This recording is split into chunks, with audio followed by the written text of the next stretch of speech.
दादा सबसे पहला क्वेश्चन, अभी आ रहा है नॉमिनेशन का समय। आपको क्या लगता है जो नॉमिनेशन होता है किसी भी पार्टी का, उसी दिन से एक भव आसार नजर आता है जीत या हार का। उस दिन क्या बड़ा होने वाला है?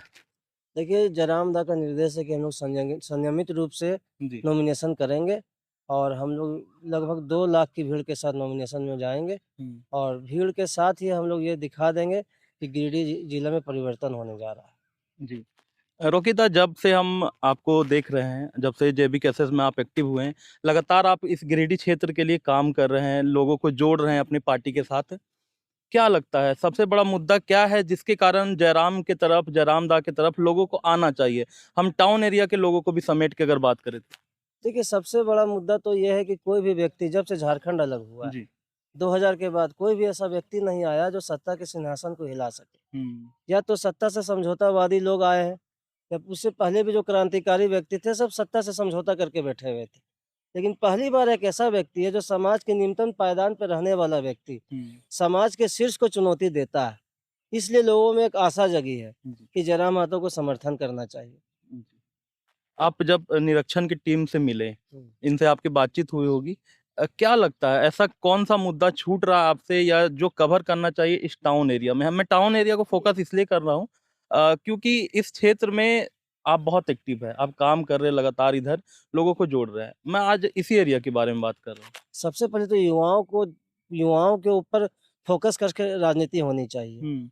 देश की जितनी भी पार्टियाँ हैं या क्षेत्रीय पार्टी है, युवा शक्ति, राष्ट्र शक्ति बोल के युवाओं का वोट तो लेती है। हम्म। लेकिन जब उनकी सरकार बन जाती है, वो सत्ता पे आ जाते हैं, तो युवाओं को यूज़ एंड थ्रो कर देते हैं। युवाओं को अपना भविष्य कहीं नज़र नहीं आता है। आप जितनी भी पार्टियाँ देख लीजिए, जो भी लोकसभा चुनाव जो होने जा रहा है, एक भी युवा लड़का जिसको इन लोगों ने टिकट देने का काम किया हो। लेकिन जयराम मातो जी एक ऐसे व्यक्ति हैं, जी। जिन्होंने जितने भी लोकसभा में उम्मीदवार दिए हैं, सब युवाओं को दिया है। तो ये कहीं न कहीं युवाओं के बीच में तो उम्मीद जगता है हम्म। कि राजनीति में हम लोग को भी आना चाहिए, हम लोगों को भी जगह मिल रहा है। और दूसरी बात है, जितने भी प्रकार के सरकारी एग्ज़ाम हो रही है, हम्म। उसमें धांधली होता है, पेपर लीक हो जाता है। हम्म। एक भी नेता, विधायक, एमपी, मुख्यमंत्री का हमको ब बा बाइट सुना दीजिए, हम्म। जिन्होंने विरोध किया हो, जिन्होंने मुखर होके आवाज़ उठाया हो। कोई व्यक्ति आवाज़ नहीं उठाता है, लेकिन जयराम मातो ही आवाज़ उठाते हैं। आप मान के चलिए हम्म। कि विपक्ष में अगर कोई है, तो वो जयराम मातो है जी। और विपक्ष का काम जयराम मातो कर रहे हैं। मतलब बिना इलेक्शन लड़े विपक्ष की बिना भूमिका निभा इलेक्शन लिए हम लोग सरकार चला रहे हैं झारखंड में। रहे हैं। और जहाँ भी सत्ता निरंकुश हो जाती है, हम्म। वहाँ जयराम महतो की टीम उन्हें आईना दिखाने का काम करती है। हम्म। ये हम लोगों की बहुत बड़ी उपलब्धि है।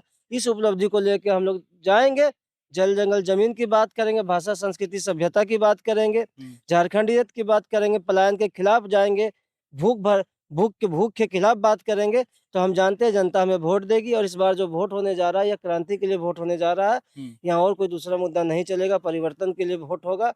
और केला कभी भी कमल नहीं बन सकता है। हम्म। केला आप खा लिए तो छिलका फेंक दीजिए।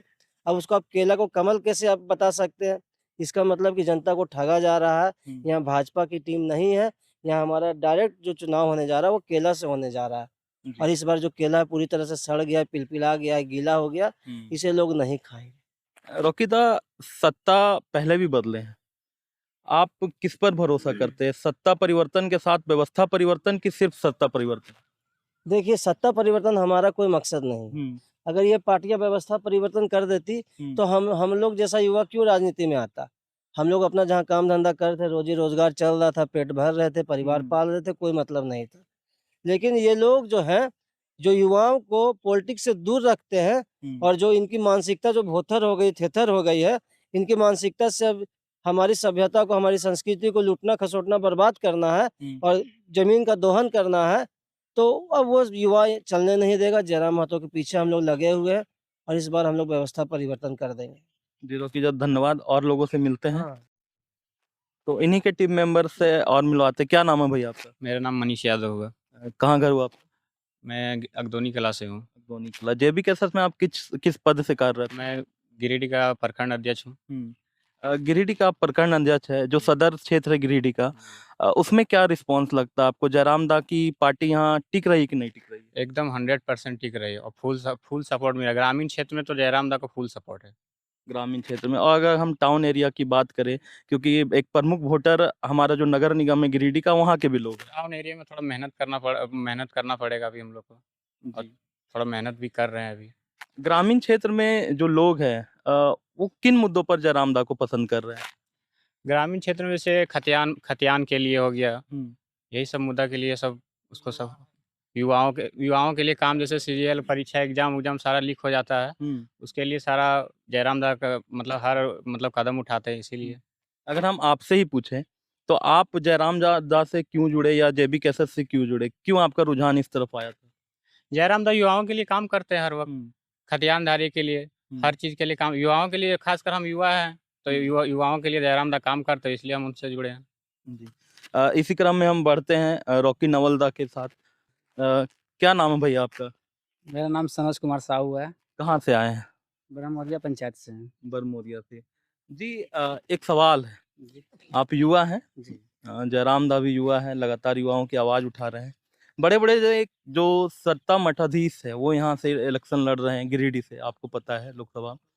क्या लगता है उन सभी मठाधीशों के सामने मतलब उभर के आना कितनी बड़ी चुनौती होगी जयराम दा के लिए? देखिए, जहाँ तक हम लोग जानते हैं कि हुँ, जयराम दा के सामने भी कोई नहीं टिक सकते हैं। हुँ। क्यों? यो युवा का नेता हैं, हुँ। खासकर वो जेन्युइन बात करते हैं। जितने भी मुद्दे हैं, वो पब्लिक के सामने बोलते हैं।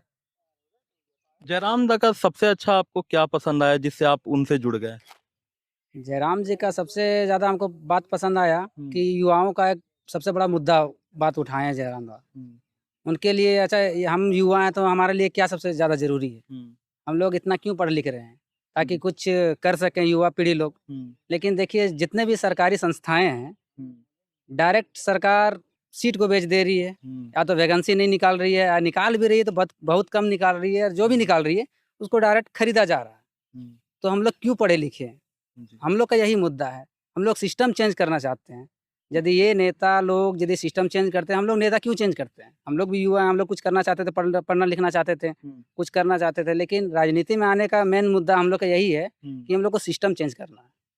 हुँ, ये जो करप्शन है, ये हुँ। हम लोग अब नहीं चलने देंगे। जी सर, धन्यवाद। क्या नाम है भैया आपका? मेरा नाम दिलीप यादव हुआ। दिलीप यादव जी। जयराम दा की पार्टी है जेबी कैसेस। कहीं न कहीं ये बात चलती है आम जनमानस में या उनके विपक्षियों के द्वारा ये चीज़ फैलाई जाती है कि जो जयराम दा की पार्टी है, वो आदिवासी और कुर्मियों की पार्टी है।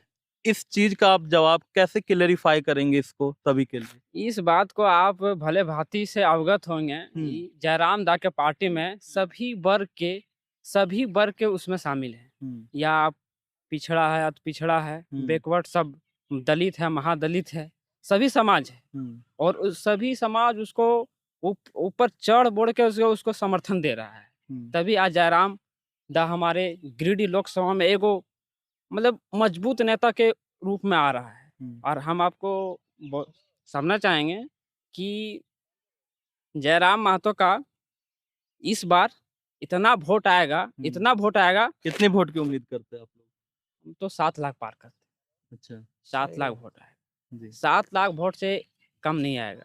और बहुत लोग मतलब हम भी बहुत अंधभक्त है, बोलता है कि हम केंद्र को देख कर वोट दे रहे हैं। हुँ, केंद्र तो हमारा 10 साल ठका, हुँ, हमारे विशेष युवा वर्ग के लिए। हुँ, और हम एक स्टूडेंट हैं, हुँ, मैं सीजीएल का स्टूडेंट हूँ। हुँ, हमको नेता-उता से कोई मतलब नहीं था। हुँ, हमको मजबूरी में इसमें आना पड़ा। ना अच्छा, तो 10 साल हम लोग 5 साल मेहनत करते-करते लाइब्रेरी में हुँ, पूरा उम्र बीतते जा रहा है। हुँ, हम लोगों को उम्मीद को नेता से नहीं था।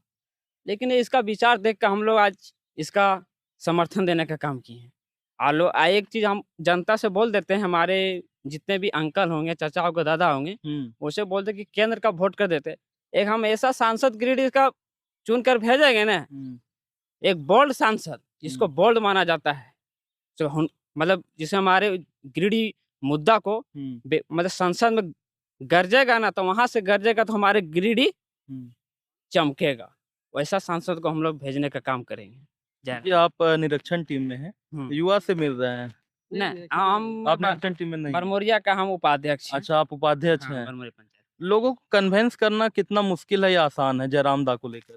देखिए दूसरा पार्टी को कन्विंस करने में मुश्किल हो सकता है, हुँ, लेकिन जिसका जयराम दा का जो विचार हमारे मोबाइल के द्वारा यदि एक बार उसका नाम भी सुनते हैं ना कि जयराम दा का निरीक्षण टीम आया, खुद दौड़ के आ जाता है कि चलो जयराम दा का टीम आया है। उसके बहुत अच्छा मतलब समर्थन मिल रहा है और हम लोग बहुत हम 10 दिन से कैंपेन कर रहे हैं। अच्छा रुझान आ रहा है कि चलो एक बार इसको हम मौका देंगे, बेफिक्र होके देंगे, कोई दिक्कत नहीं है। जी। जयराम अंत में रॉकी दा क्या संदेश देना चाहते हैं आप पूरी गिरिडीह लोकसभा की जनता को? गिरिडीह के युवाओं को और खास करके यहाँ की जनता को मैं संदेश देना चाहता हूँ कि इस बार व्यवस्था परिवर्तन के लिए वोट दीजिए। किसी भी नामी व्यक्ति के कहने पर, किसी भी व्यक्ति के ठगने पर आप लोगों को ठगाना नहीं है। आपको अपने बाल बच्चा का भविष्य को सुरक्षित करना है और युवाओं को अपना भी भविष्य सुरक्षित करना है। ईमानदारी से आप चाहते हैं कि झारखंड में काम हो, बेबाकी रूप से कोई व्यक्ति आपका आवाज़ उठा सके, तो आपको जयराम महतो को जिताना चाहिए। अगर आप लोग जयराम महतो के बारे में नहीं भी जानते हैं तो एक बार जयराम महतो को यूट्यूब में सर्च कर लीजिए। फेसबुक में उनके बारे में आपको जानकारी मिल जाएगी। उनकी बातों से अगर आपको लगता है कि उनको वोट देना चाहिए तो आप उनको वोट दें, और नहीं लगता है कि नहीं देना चाहिए तो आप स्वतंत्र रहें। लेकिन एक बार उनको ज़रूर सर्च कर लें और उनकी बातों को सुनें। जी, रॉकी दा आपका बहुत-बहुत धन्यवाद। पूरी निरीक्षण की टीम जो जयराम दा की आई है, उनको बहुत-बहुत धन्यवाद हमसे जुड़ने के लिए, हमारे चैनल से जुड़ने के लिए।